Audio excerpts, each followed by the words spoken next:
हिंद दी चादर श्री गुरु तेग बहादूर यांच्या 350व्या शहीदी समागम वर्षानिमित्त देशभर विविध प्रबोधनपर कार्यक्रमाचे आयोजन करण्यात येत आहे। नमस्कार, मी रुचेश जयवंशी, सचिव अल्पसंख्यक व औकाफ विभाग, महाराष्ट्र शासन।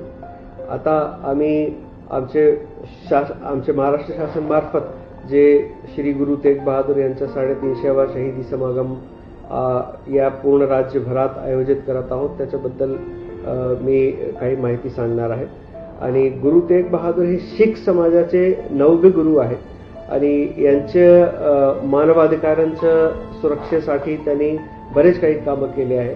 आणि फक्त शीख समाजाचे गुरु नसून यांनी पूर्ण समाजाचे सर्व भाग आहेत, वेगवेगळे समाज जे आहेत त्यांना एकत्र आणण्याचे जे काम केला होता, तर त्याच्याबद्दल जे आम्ही आता हे जे कार्यक्रम आयोजित करत आहोत महाराष्ट्रभरात, हा पूर्ण देशभरात जे कार्यक्रम आयोजित होत आहे त्याच्यापेक्षा वेगळा आणि खूपच सुंदर एक अशा उपक्रम आम्ही इथे राबवत आहोत। या राज्यामध्ये असणारे 6 जे समाज आहे, बंजारा, लवाना, मोहियाल, शेख, सिकलीगर, सिंधी, हे असे 6 समाजांनी मिळून गुरु तेग बहादूर यांच्या प्रेरणेने यांच्याकडनं मिळालेली जे काही ज्ञान होता, त्यातून जे काही या समाजामध्ये घडवून आणला, हे सगळं समोर आणण्यासाठी आम्ही या आमच्या राज्यामध्ये 350व्या शहीदी समागम याचा आम्ही पूर्ण वर्षभरासाठी आम्ही एक नियोजन असा केला आहे।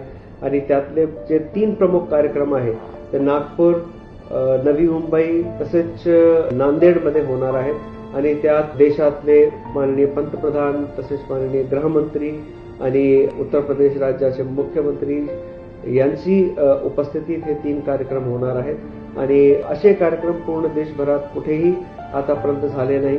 आणि महाराष्ट्राचा जे गुरु तेग बहादूर यांच्याशी जे एक अटूट एक नाता आहे, या कार्यक्रमाच्या निमित्ताने ते समोर येणार आहे। तर माझी सर्व नागरिकांना, महाराष्ट्राचे आणि देशातले यांना विनंती आहे की सर्वांनी पुढे येऊन आणि पूर्ण मनापासून या कार्यक्रमात सहभाग घ्यावा आणि श्री गुरु तेग बहादूर यांच्या जे समाजासाठी, देशासाठी जे योगदान राहिलं आहे त्यांचा आदर सादर करावा। धन्यवाद।